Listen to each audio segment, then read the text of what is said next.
Perkenalkan, nama saya Yudhistira Ismail Soleh, NIM 857611773 dari UPBJJ Purwokerto. Akan melakukan praktek IPA di SD yang membahas tentang ciri-ciri makhluk hidup. Hari ini saya akan mengamati 5 jenis hewan dan 5 jenis tumbuhan, di mana yang saya amati adalah ciri-ciri makhluk hidup tersebut, yang mana sebagai berikut. 1. Bergerak dan bereaksi terhadap rangsang. 2. Bernafas. 3. Perlu makan. 4. Tumbuh. Dan yang terakhir, 5. Berkembang. Dimulai dari 5 jenis hewan. Yang pertama, ada kucing.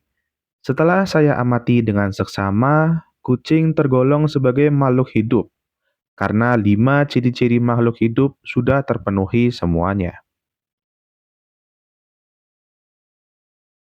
Yang kedua ada ayam. Setelah saya amati, ayam tergolong sebagai makhluk hidup juga karena semua kriteria makhluk hidup sudah terpenuhi. Yang ketiga ada laba-laba. Setelah saya amati, laba-laba juga tergolong sebagai makhluk hidup. Yang keempat ada marmut. Walaupun tubuhnya mungil dan rapuh, tapi marmut juga termasuk sebagai makhluk hidup. Yang kelima ada burung. Berbeda dari yang lain, burung ini bergerak dengan cara terbang. Dan setelah saya amati, burung juga tergolong sebagai makhluk hidup. Lalu kita berpindah ke 5 jenis tumbuhan yang ada di sekitar lingkungan tempat tinggal saya. Yang pertama, ada lidah buaya. Lidah buaya termasuk salah satu tumbuhan yang kaya akan manfaat. Hampir sebagian besar bagian-bagiannya dapat dimanfaatkan oleh manusia. Dan setelah saya amati, lidah buaya ini juga tergolong sebagai makhluk hidup. Yang kedua ada tanaman bougainville. Tanaman ini tergolong sebagai makhluk hidup karena 5 ciri-ciri yang diberikan sudah terpenuhi seluruhnya.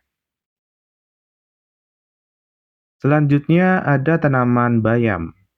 Bayam adalah salah satu tumbuhan yang kuat di berbagai kondisi cuaca atau iklim. Dan setelah saya amati, bayam juga termasuk golongan makhluk hidup. Selanjutnya yang keempat ada tanaman cabai. Ada satu keunikan dari tanaman cabai ini, karena ketika kekurangan air, tanaman ini akan menggugurkan daunnya. Setelah saya amati, cabai juga tergolong sebagai makhluk hidup. Yang terakhir ada jeruk limau. Jeruk ini biasanya dipakai untuk bahan masakan dengan wanginya yang sangat harum. Setelah saya amati, jeruk limau ini juga termasuk sebagai golongan makhluk hidup.